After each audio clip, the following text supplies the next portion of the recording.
የዩቲዩብ ቻናል ሰብስክራይብ አድርጉ። ቆንጆ ቆንጆ ፊልሞች ይቀርቡበት።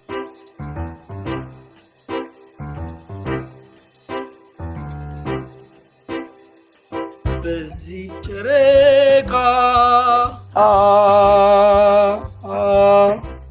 በዚህ ጨረቃ በተራራሰፋይ የወጣይ ጨረቃ ቤቲ እንዴት ዋልሽ እናቴ? ምን ሰላም ዋላል? ጁስ ይዞርብኝ ዋልኩኝ። የዛሬውማ ለየት ያለ ከጠዋት እስከ ማታ ሲያላዝንብኛል። ሲያላዝንብኛልሽ? አዎ ከሱ ጩኸት የውሻ ማላዘን ለዛል። እንደው ምን ነው ቢቀርበት? ኧረ በስመ አብ! እንደው ቤትዬ እስቲ መከሪው። እሺ መክረዋለሁ፣ ይተዋል። አሁን ለማንኛውም የፈለኩሽ እነጋሽዬ ሊመጡ ነው። ቤት መፈለጉን አስቢበት። ያው እነሱ የሚመጡት ለእረፍት ነው። በዚህ ሁኔታም አትዛለቁ። በዚህ ጨረቃ ይኸው በዚህ ሁኔታ ነው የምትዛለቁት። እሺ አስብበታለሁ። የኔ ግቢውን እየበጠበጥክ መድረሻ አታሳጣኝ ነው አይደል? ጮኩንዴ። ኧረ በፍጹም አንተ ምን ትጮኻለህ? ሰው ታደነቁራለህ እንጂ። ግጥሙን ጽፌ ዜማውን በዚህ መልክ ቀድቼ ካልሰጠኋቸው ለዘፋኞቹ እንዴት ሊደርሳቸው? ጉረኛ የትኛውን ግጥም የትኛውን ዜማ ለየትኛው ዘፋኝ ስትታቅና ነው አፍህን ሞልተህ የምታወራው? እስከ መቼ ነው በዚህ ጉዳይ የምንነጋገረው? እኔና አንቺ ተይ እንጂ። በጻፍኩት ግጥም በጻፍኩት ዜማ ገበያውን ሰብሬ እስክገባ ድረስ ለምንድን ነው የማትታገሽ? ለምንድን ነው ዝም ብለሽ ቅስሜን የምትሰብሪ? ይኸውልህ ትሰማኛለህ? የአንተ ቅስም ይሰበር ይሆናል እንጂ ገበያውን መቼም አትሰብረውም። ይልቅ አትልፋ፣ ወደ ድሮ ስራ ብትመለስ ይሻላል። ሁል ጊዜ ወደኋላ እንነጋገር። የአሁኑ እንዴት እንደሰለችኝ በምን ቋንቋ ላስረዳ? በማይሆን ምኞት ሁሉንም ነገሬን አበለሻሻው። ምን አይነት ስራ ነው የምሰራው? ባልተፈጠርኩበት ሙያ ባልተጠራሁበት መክሊት ገብቼ የምዘባረቀው ማነኝ እኔ? እስቲ ያቸው እነ ይልማ ገብረአብና አበበ መለሰን ስንት ውጣ ውረድ አልፎ አይደል ገበያውን ሰብረው የወጡት፣ ስብር አድርገው የወጡት። ማናቸው ደግሞ እነሱ? አየሽ፣ ይሄ ነው የዚህ ትውልድ ችግር። ይሄ ነው ችግሩ። ይልማ ገብረአብና አበበ መለሰ ማለት ለዚህ ሁሉ ሙዚቀኛ የኋላ ደጀን ሆነው ይሄ ሁሉ ዘፋኝ ተንፈላሶ እንዲኖር ያደረጉ ጀግና ኢትዮጵያውያን ናቸው። እውቀታቸውን ሳይሰስቱ ለዚህ ሁሉ ሙዚቀኛ የለገሱ ምርጥ ኢትዮጵያውያን ናቸው ይልማና አበበ ማለት። እነሱንም የማያውቅ ትውልድ ነው ያለው። አየሽ፣ ከአንተ ጋር ሳይግባቡ ተግባብቶ መኖር ይሻላል። እኔም አንድ ቀን እንደነሱ ትልቅ ገጣሚ እንደመሆን አውቃለሁ። ይኸውልህ አሁን የቤቱ አከራዮች ሊመጡ ስለሆነ ድምፅን ቀስ አድርግ። በዚህ አይነት ሁኔታ በፍጹም መኖር አንችልም። ይደክምሻል ብዬ ፍርፍር ተረችልሻለሁ። ሂጂና ብይ ቆንጆ ፍርፍር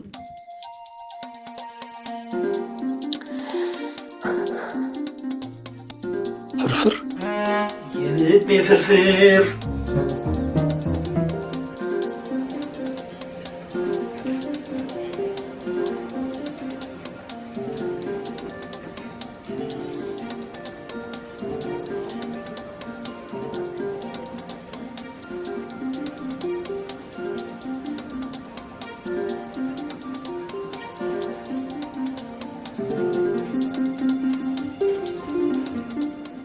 የልቤን ቡቃያ መተሽ በመዶሻ አደረግሽ ውሻ። ውሻ ስድብ ሆነ። ቆይ አረግሽው ተልካሻ፣ አረግሽው ተልካሻ።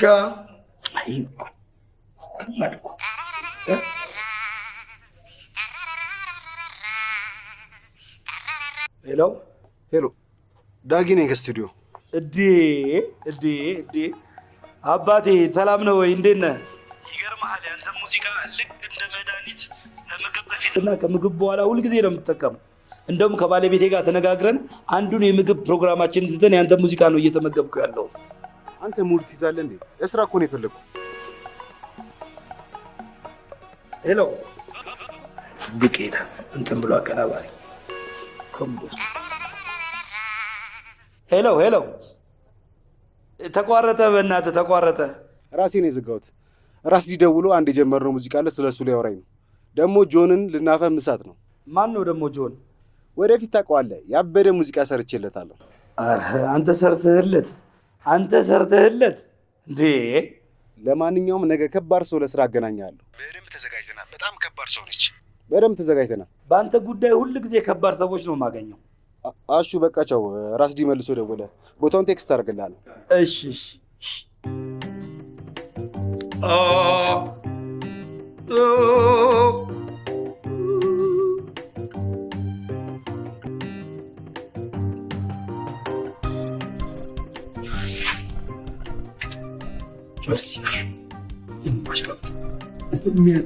የዜማና የግጥምና የቅኔ ታሽቃብጣል።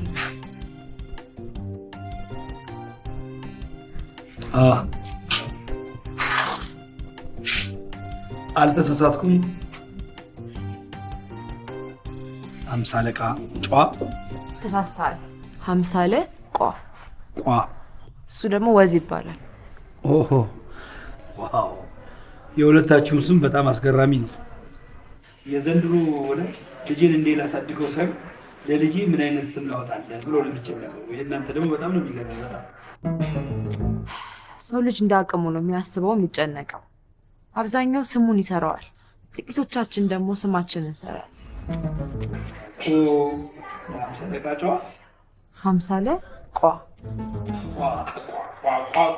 ቋ እንዴት ከአይምሮ እንደምጠፋ ግራ ገባኝ። ቋ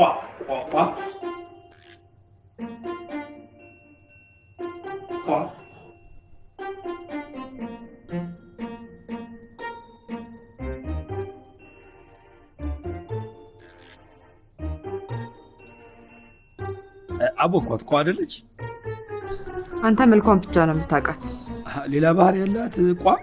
በነገራችን ላይ ስለ ራሴ ብዙ ማውራትም ማስረዳትም አልወድም፣ ግን ዛሬ የመጀመሪያ ቀናችን ስለሆነ የተወሰነ ነገር ልበል። 50 አለቃው የሚለውን ስም ያወጣሁት እኔ ነኝ ለራሴ። 50 ለማለት መሰሉ፣ መሰለች፣ መምሰል ነው። ቋ ማለት ደግሞ አንደኝነትን ታሳያለች። አብዛኛው ሰው ስም እያለው በቅጥያነት ሌላ ስም ይጽፋል። ሁሌም በቅጥያነት መቀመጥ ያለበት ግን ስራችን ነው። 50 አለቃዋ ማነች ሲባል ሰ የተሰኘውን ድንቅ አልበም የሰራችው ይባላል። አየህ፣ ቋ በስራ አንደኛ መሆንን ታመለክታለች። በጣም ነው የሚገርመው። ስለ ቋ ይህን ያህል ግንዛቤ አልነበረኝም ነበር። እውነት ቋ ነው ያረግሽኝ። ከ50 አለቃዋ ጋር የምታሳልፈው እያንዳንዷ ሰከንድ ምንም አስበህ እንደማታውቅ ነው የሚገባ። ወዝ እባላለሁ። የ50 አለቃዋ ፕሮዲውሰር ነኝ። 12 ዘመን ተሻጋሪ የሙዚቃ ግጥሞችን እንጽፋለች። እነዚህ በታላቅ እሳቤና ማሰላሰል የተጻፉ ግጥሞችን ዜማ ለመስራት በመታጨትህ በእውነት በጣም እድለኛ ነህ። 50 አለቃዋ በእያንዳንዱ ስንኝ ትፈላሰፋለች። በአጭሩ ፈላስፋም ነች። የዋጋውን ነገር ምናምን ከኔ ጋር እናወራለን። ከ50 አለቃዋ ጋር ማውራት ከአንድ ከታወቀ ዩኒቨርሲቲ ተመርቆ እንደመውጣት ነው። ቀጣዩ እንደው እያሳውቃለሁ። ከአሜሪካ ነው የመጣችሁት? በምን አወቅ ከአሜሪካ እንደመጣን? ከአሜሪካ የመጣ ሰው በቃ ወዙ ያስታውቃል አይደል? አይ እንኳን ፕሌኑ የሚያርፍበትን ሰዓት ስለምናውቅ ነው። እንደዚህ እኮ ነው ቸኩኝ ብልሽ ትቸኩያለሽ። ለማንኛውም እጅግ ግዙፍ ከሆነችው የዩናይትድ ስቴትስ ታላቅ ምድር ነው ወደ ታናሽዋ ምድር ኢትዮጵያ በሰላም ገብተናል። እንዴ ቀዳሚዋና ታላቋን ሀገር ትንሽ ሲሉ ትንሽ አይከብድም? አይከብድም።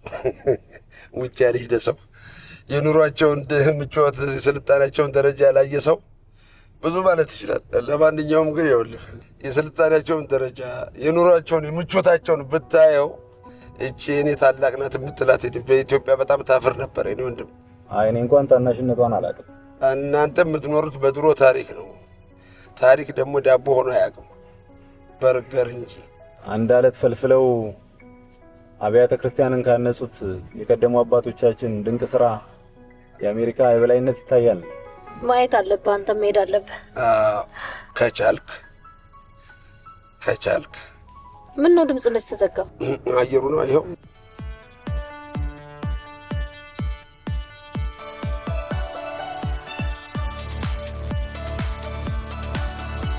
ወይ ጉድ! አበባ መስላችሁ መጣችሁ አይደል?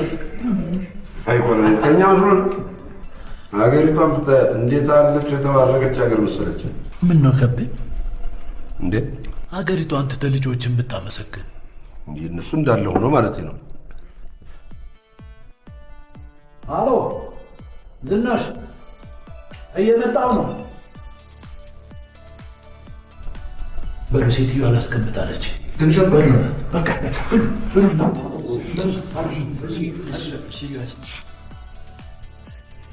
ብሉ እንጂ። እሺ። ማናልሽ ስምሽ? ቤቲ። ቤት እየበላሽ? እሺ፣ እየበላው ነው። አንተም ጨምር። እሺ ጋሼ። ጋሼ ሰማሽው? አሜሪካን ሀገር ይገርምሻል፣ ይሄ ጋሼ የሚባል ወርድም የለም። ምክንያቱም ሰውየውን ማርጀቱን እየነገርሽው ነው እና ማርጀቱን ስትነግሪው ደግሞ ሊሰጥ የሚችለውን አገልግሎቱን ሊያቆማል። አይደለም በእኔ ዕድሜ 70 እና 80 ጋሻ ይባላል። ደስ ይላል በጣም። በነገራችን ላይ ዩ ሉክ ጉድ። አመሰግናለሁ። እዚህ ቤት ከገባችሁ ቆያችሁ? አዎ ትንሽ ቆይተናል።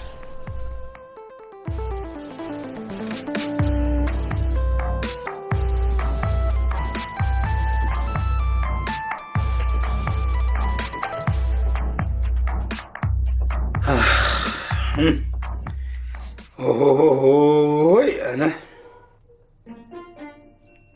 ምን እንደሚያጉረመርም ወዲህ ነው። አንዳንድ የባህሪ ለውጦች እያስገረሙኝ ነው። ይገርማል ማለት? አይ ማለቴ ቅድም እዛ ሳሎን ውስጥ በደስታ እንደዛ ፍንድቅድቅድቅ ፍክት ስትይ ግርም ስላለኝ ነው። እንዴ ጭራሽ እየታዘብከኝም ነበር? ሁሉንም ችዬ አንድ የቀረችኝ ነፃነት እሷንም ልትቀማኝ? ስማ፣ ነገር መብላትን ብታቆም ይሻላል። ንገረኝ፣ ምን የተለየ ነገር አየህ? እነግርሻለሁ፣ እንዲያውም እነግርሻለሁ። ተይ እንጂ ቤቲ፣ ተይ እንጂ። እስከ ዛሬ ድረስ ያ ሁሉ ሰው ወደ ውጭ ሀገር ልውሰድሽ ሲልሽ አንድ ነገር ሳትናገሪ ፊትሽን እየከሰከስሽባቸው ኖሮሽ አሁን ከውጭ የመጣ ሰው ስታገኝ ነው እንደዚህ ፍንድቅ ፍንድቅድቅ ያልሽው? እስቲ ንገሪኝ።